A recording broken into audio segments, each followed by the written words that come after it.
చిట్టా నంబర్ 1 నాకు ఏం చెప్పాలనో అర్థమైతలేదు. I like him, I like him, I also hate him, I like him, I hate him, I like him, I hate him, I like him, I hate him. ఇట్లా అంటాం కదా మనం. ఆకులు తీసుకుంటా, ఐ లైక్ హిమ్. రోజు తీసుకుంటామా ఆకులు తీసుకుంటామా మనకు తెలియదు అది చక్కగా. అది ఇట్లా ఆకులు తీద్దాం. I like him, I hate him. ముంగడ పోతావా ఇదే చెప్పుకుంటా సస్తావా అని అంటే ఇక మళ్ళీ నేను ఏం చేయాలి, నేను అంత సందిగ్ధంలో ఉన్నా. ఇగో మా సార్ గురించి మాట్లాడాలని అంటే I like him, I hate him, but I also like him, but I really hate him, but this reality is becoming I also like him. మీకు కామెడీ అనిపిస్తుందొచ్చు. నిన్న అసదుద్దీన్ ఓవైసీ కువైత్లో మాట్లాడుకుంటా పాకిస్తాన్ వాళ్ళని చూసుకుంటా మాట్లాడిండు చూడు, నాలాయకోంకో అకలించినయ్యే అని చెప్పి అన్నాడు చూడు. I like him. మళ్ళీ ఐ హేట్ హిమ్ ఎందుకు అంటున్నావురా గిరీష్ అని అంటే లాస్ట్కి చెప్తా స్లైడ్లా. జరా చిత్రగుప్తోని ప్లీజ్ స్టేట్ ఉండా. అసదుద్దీన్ ఓవైసీ నిన్న మాట్లాడుకుంటే ఏమన్నాడంటే పాకిస్తాన్ టెర్రరిస్టులకు ఐసిస్ ఏదైతే సిరియాలు ఉందో వాళ్లకు పెద్ద తేడా లేదని చెప్పిండు. I like him.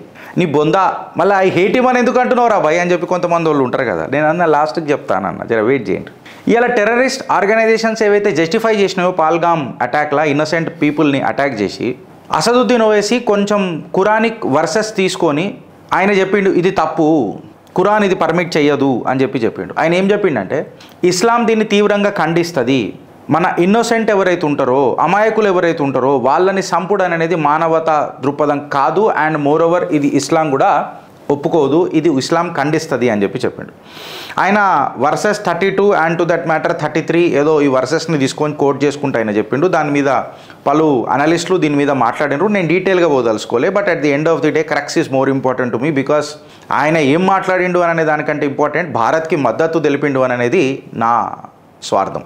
ఓవైసీ ఏమంటాడంటే పాకిస్తాన్ టెర్రరిస్టులు ఎవరైతే పహల్గామ్ అటాక్ చేసి ఇట్లా రెస్పాన్సిబుల్ ఉన్నారో ఈ పాకిస్తానీ టెర్రరిస్టులు అండ్ టు దట్ మ్యాటర్ ఈ ఐసిస్ ఎవరైతే ఉన్నారో వీళ్ళు ఒకటే అని చెప్తాడు. అయితే ఒకటి ఏందనంటే పలు ఛానళ్ళలో కూడా మాట్లాడిండ్రు ఇది. అసదుద్దీన్ ఓవైసీ కేవలం పాకిస్తానీ టెర్రరిస్టులను ఐసిస్తోనే కంపేర్ చేస్తున్నాడు, అల్ఖైదాతో ఎందుకు కంపేర్ చేస్తలేడు, ఇందులో ఏమన్నా మతలబు ఉన్నదా అసదుద్దీన్ ఓవైసీది అని అన్నాడు. అంటే దీనికే నువ్వు ఐ హేట్ హిమ్ అంటావా అని అంటే నేను ఇంత చిన్నదానికి ఐ హేట్ హిమ్ ఎందుకంట. అయితే ఇవాళ మనం చూసినాం, ఇవాళ ఇండియా ఇప్పటిదాకా ఏ రకంగా ప్రపంచ దేశాలల్లో ఏ రకంగా బాధపడ్డదో తీవ్రవాదాన్ని తీసుకొని. టెర్రరిజం అనే కాన్సెప్ట్తో భారతదేశం అబ్సల్యూట్గా నిజంగా చెప్పాలంటే ఒక విక్టిమ్. ఇప్పటి వరకు ఎంతోమంది అమాయకుల ప్రాణాలని పొట్టన పెట్టుకున్న ఈ తీవ్రవాదులు ఎక్కడున్నారు రాబోయానంటే కేవలం పాకిస్తాన్లో ఉన్నారు. ప్రభుత్వం ఇప్పటిదాకా అన్ని స్టెప్స్ తీసుకున్నది ఫ్రెండ్స్, అలా తీసుకోలేదని అని అంటలేని ఇది అందరికీ తెలిసిందే. ఇన్ఫ్యాక్ట్ భారతీయ జనతా పార్టీ కాదు, ఇన్ఫ్యాక్ట్ కాంగ్రెస్ కూడా స్టెప్స్ తీసుకున్నదా అని అంటే తీసుకున్నది, లేకపోతే ఇంకెన్ని దాడులు అవుతున్నానో తెలియదు. It is not something that we should blame the previous governments as well. But ఏదైతే ఇంటెంట్ అండ్ ది ఇంటెన్సిటీ చూపాల్సింది ఉండేనో పాకిస్తాన్కి అది ప్రీవియస్ ప్రభుత్వాలు చూపెట్టలేకపోయినాయి. ఈసారి మాత్రం భారతీయ జనతా పార్టీ పాకిస్తాన్కి ఒక క్లియర్ మెసేజ్ ఇచ్చేసింది. ఇంకొకసారి నువ్వేమన్నా మిస్అడ్వెంచర్ చేస్తానంటే మాత్రం నీ ఎక్స్పెక్టేషన్స్ కంటే బియాండ్ ఉంటుంది దాడి అని చెప్పి క్లియర్ కట్గా చెప్పింది. అసదుద్దీన్ ఓవైసీ కూడా ఇదే నిన్న మన మాట్లాడుకుంటా బ్రహెన్లానో ఎన్నో మాట్లాడిండు. ఇంకొక మిస్అడ్వెంచర్ నువ్వు ఇండియా మీద చేసినా కానీ భారత్ని బద్దలు ఎట్లా వలగొడుతుందో నీకు అసలు తెలియదు, ఇది నువ్వు ఒకసారి గుర్తుపెట్టుకో అని చెప్పిండు. ఇవాళ అసదుద్దీన్ ఓవైసీ ఈ మాటలు మాట్లాడుతుంటే కొంచెం ఆశ్చర్యచకితమైన నవ్వు వస్తుంది, because I like him and also I hate him. అయితే అసదుద్దీన్ ఓవైసీ ఈ ట్రాజడీని ఒక మసాకరే అని అన్నాడు. ఐ హోప్ దాట్ ఇట్లాంటి అటాక్ మీరు మసాకరే అని అన్నారు, కాశ్మీరీ పండితులను కూడా మీరు కాగ్నిజెన్స్లోకి తీసుకొని ఇది ఒక తీవ్రవాద తత్వం ఎక్సెట్రా అంటే జబ్ తక్ భారత్ సర్కార్ గోలీ నై చలాతి కిసికు గోలీ నై మిలేగా. అంటే నేషనలిజం అనే గోలీ ఎప్పుడు ఎక్కుతుంది ఇలా డిఎన్ఏలలో అంటే భారత్ సర్కార్ గోలీ తన్మను కొట్టాలి, అప్పుడే ఇలా డిఎన్ఏలలో ఒక గోలీ వెళ్తుంది. నేషనలిజం గోలీ అంటాం కదా, వేసుకునే మందు, ఆ గోలీ ఈ గోలీ ఫరక్ ఉంటుంది ఫ్రెండ్స్. ఆయన ఏమంటాడంటే భావోద్వేగం అంటే కొంచెం బాధపడుకుంటా, భావోద్వేగం అంత సీన్ లేదు కానీ బాధపడుకుంటా అఫ్కోర్స్ భారత్కి మద్దతు తెలిపి మాట్లాడిండు. నేను ఐ లైక్ హిమ్.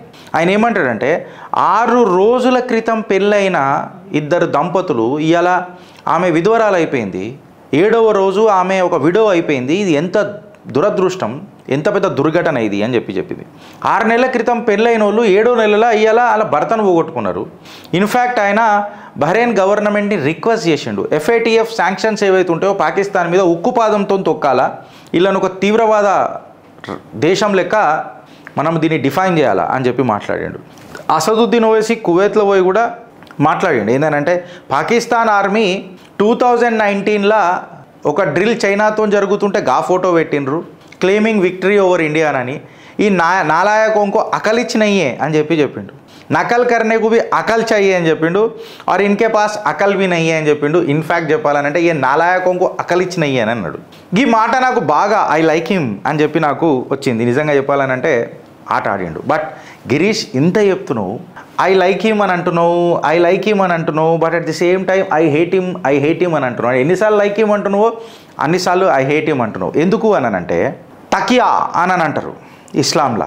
అంటే for the sake of Islam మనము ఫ్రెండ్షిప్ ప్రిటెండ్ చేయొచ్చు, ఎనిమితో కలిసి ఉండొచ్చు, నువ్వు ఏదైనా చేయొచ్చు.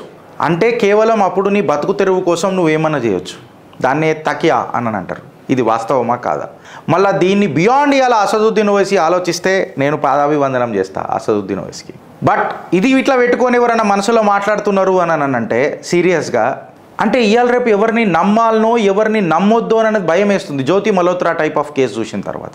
నిన్న ఒక స్కాటిష్ యూట్యూబర్ అనుకుంటా, ఒక స్కాటిష్ యూట్యూబర్ జ్యోతి మల్హోత్రా వీడియో బయట పెట్టిండు. పాకిస్తాన్లో ఆమె వీడియో తీస్తుంటే, ఆమె పాకిస్తాన్లో వీడియోలు తీసుకుంటుంటే AK-47లు పట్టుకొని ఆమెకు గన్మెన్లు ఉన్నారు. భారతదేశంలో గన్మెన్లు లేకుండా కులేఆం తిరిగిన జ్యోతి మల్హోత్రాకు పాకిస్తాన్లో AK-47 ఎట్లా వచ్చింది రాబాయ్ అని చెప్పి మనం మాట్లాడితే सही में ये पाकिस्तान के नालायक जो है इनको अकल है या नहीं, ఎవరికి గన్మెన్లు ఇస్తున్నారు అని అంటే నువ్వు అర్థం చేసుకో. సో మనోళ్ళే మనకు శత్రువులు అవుతున్నప్పుడు మొన్నటిదాకా ఇష్టం వచ్చినట్టు మాట్లాడా. But at the end of the day Chitragupt or to that matter Girish దారమోన్ is not questioning about the nationalistic attitude of Asaduddin Owaisi. నేను ఆయన నేషనలిజం మీద క్వశ్చన్ చేస్తలేను. నాకు ఆనందం అవుతుంది, పరమానందం అవుతుంది. ఈ అనుభూతి రోజు చూడాలని అనిపిస్తుంది. ఎందుకంటే రోజు దొరకదు కదా ఈ అనుభూతి. ఈ అనుభూతి ఐ లైక్ హిమ్, బట్ అనుబంధం అననే కాడికి వస్తుంది. ఫ్రెండ్స్, ఆర్టికులేషన్ ఆఫ్ వర్డ్స్ మీరు కరెక్ట్గా చూడుండ్రి. ఈ అనుభూతి మొత్తం కాదు, హోల్సేల్గా మాట్లాడతలేను నేను. ఈ అనుభూతే నాకు I like him. But at the end of the day అనుబంధం ఏంది గిరీష్ అని అంటే సీయింగ్ ది పాస్ట్ ఎక్స్పీరియన్స్ నాకు నా రిజర్వేషన్స్ ఉన్నాయి. ఎందుకంటే ఇలా కుటుంబీకులు ఏ రకంగా మాట్లాడినరు అనండి. సో ఈ అనుభూతి అనుబంధంగా మార్చే ప్రక్రియ అసదుద్దీన్ ఓవైసీ నిజంగానే చేస్తే నేను ఆనందంగా ఉంటా, పరమానందంగా ఉంటా. ఆలోచించా, అనుభవించా. భారత్ మాతాకి జై.